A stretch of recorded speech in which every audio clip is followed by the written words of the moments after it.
Vâng, vừa rồi là bệnh án của bệnh nhân Bùi Anh Minh. Xin được bác sĩ cho biết là khi mà đến thăm khám thì bệnh nhân Bùi Anh Minh đã có những biểu hiện như thế nào ạ? Donc ce patient avait une petite hernie discale associée à un spondylolisthésis, L5S1. Euh, Globalement, il s'agit d'une pathologie donc du rachis lombaire. Je vous ai apporté ici un modèle anatomique. Ce qui est blanc, c'est le disque. Quand le disque est malade, il y a une compression postérieure qui appuie sur la racine. C'est ça qui fait mal au dos ou c'est ça qui fait mal dans la jambe si c'est une sciatique. Le raisonnement est le même au niveau du rachis cervical. Il peut y avoir également des compressions nerveuses, mais en ces cas-là, la douleur n'est pas bien sûr dans la jambe, elle est dans le bras. Hein. Donc au niveau du rachis lombaire, il peut y avoir deux types de maladies, soit une maladie qui touche le disque, et donc qui donne la hernie discale, soit une maladie osseuse avec un spondylolisthésis, avec un canal lombaire étroit ou avec parfois de l'arthrose tout simplement, qui provoque parfois des maladies mixtes discale ou osseuse. Il faut savoir donc traiter la cause, l'étiologie, et en fonction de la cause, le traitement médical ou le traitement chirurgical est différent. Như vậy là bệnh nhân Bùi Anh Minh đã bị thoát vị đĩa đệm, có những cái biểu hiện như là đau này, mỏi này, ở lưng. Vậy thì đấy là với bệnh nhân Bùi Anh Minh, còn với những bệnh nhân nói chung đấy ạ, thì chúng ta sẽ có thể nhận biết được cái tình trạng bệnh là như thế nào không ạ? Pour les hernies discales lombaires, pour les hernies discales lombaires, la symptomatologie la plus fréquente, c'est la lombalgie associée à une sciatalgie. La sciatalgie, c'est une douleur dans une jambe, plus ou moins postérieure, qui peut descendre jusque dans le pied. C'est une douleur qui survient essentiellement à l'effort, mais il peut y avoir de temps en temps, quand simplement le malade tousse ou éternue, ça peut suffire pour déclencher cette douleur. Sinon, les mouvements du dos, bien sûr, peuvent faire mal également. Parfois, la douleur est soit très importante et motive par exemple un arrêt de travail, rester chez soi ou même être hospitalisé. Parfois, les douleurs sont simplement gênantes, hein, mais durent très longtemps. Alors, le malade prend un traitement médical pendant une semaine, par exemple, et puis après, il va mieux, mais il y a une récidive toujours douloureuse qui survient à peu près au bout de quelques semaines, quelques mois, et c'est une maladie qui évolue comme ça par poussées douloureuses.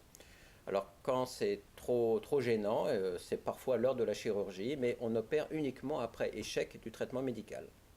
Vậy thì thưa bác sĩ, bệnh nhân Bùi Anh Minh bị thoát vị đĩa đệm là do đâu ạ? Và cái trường hợp của bệnh nhân này có khác với những cái trường hợp thoát vị đĩa đệm khác không ạ? Hay là cùng một nguyên nhân như nhau ạ? Il y a deux grandes étiologies aux hernies discales. Il y a soit le traumatisme, et là ça se voit aussi bien chez la personne jeune, par exemple entre 20, 30, 40 ans, que les personnes plus âgées. Donc c'est dû à un traumatisme qui abîme le disque. Soit c'est dû au vieillissement du disque. Le disque est composé d'une substance qui s'abîme avec le temps, qui se dessèche et qui provoque une destruction, une dégénérescence de l'intérieur du disque. En ces cas-là, ça se voit plutôt chez la personne un peu plus âgée, par exemple 50, 60, voire 70 ans. Sachant que quand la personne est âgée, il y a très souvent un facteur osseux surajouté qui survient, par exemple un canal lombaire étroit, des ostéophytes qui provoquent des compressions et qui provoquent une maladie osseuse. Effectivement, il peut s'agir d'un conflit situé à un seul niveau, par exemple L4, L5 ou L5S1, si c'est au niveau lombaire.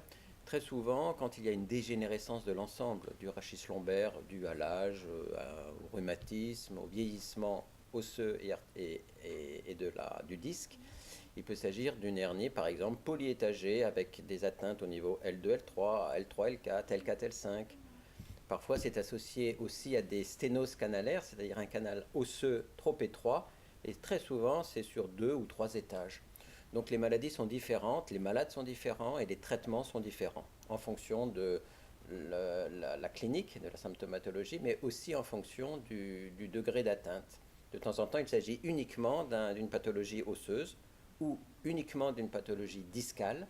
Parfois, c'est l'association des deux atteintes qui font qu'on ne peut pas donner un schéma unique de la hernie discale.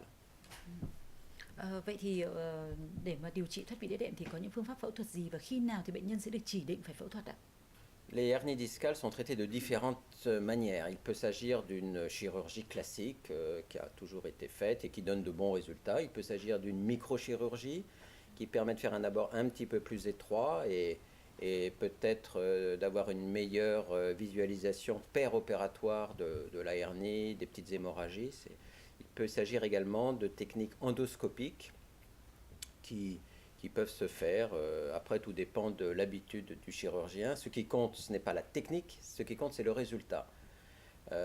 Souvent, les gens font attention, savoir s'il y a une incision dans le dos de 8 mm, de 12 mm, de 15 mm, ça dépend. Ce n'est pas l'incision cutanée qui est importante. Ce qui est important, c'est le résultat, c'est la qualité du geste qui fait que la douleur disparaît, que le malade peut reprendre une vie socio-professionnelle normale. C'est ça qui est important.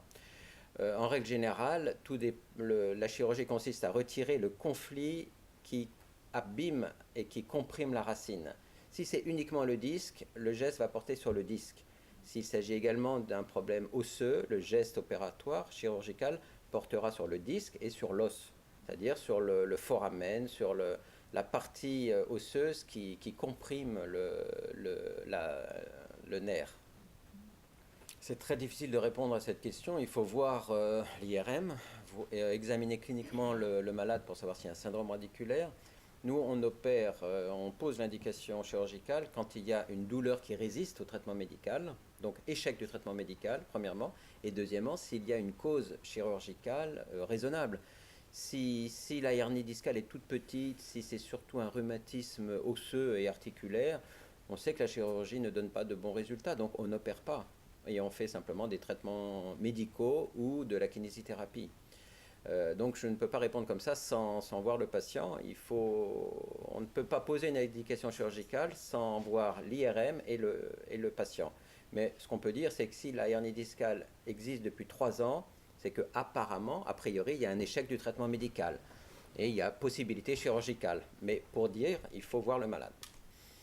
Là encore, la réponse est assez difficile parce que apparemment, ce patient dit qu'il n'y a pas d'hernie discale. Donc déjà, apparemment, il n'y a pas de chirurgie, sauf s'il y a une maladie osseuse associée. Et le malade décrit des dysesthésies, des fourmillements dans les bras. Donc c'est une pathologie cervicale, qui n'est pas lombaire, premièrement. Et deuxièmement, il y a des tas de maladies neurologiques qui peuvent donner des dysesthésies.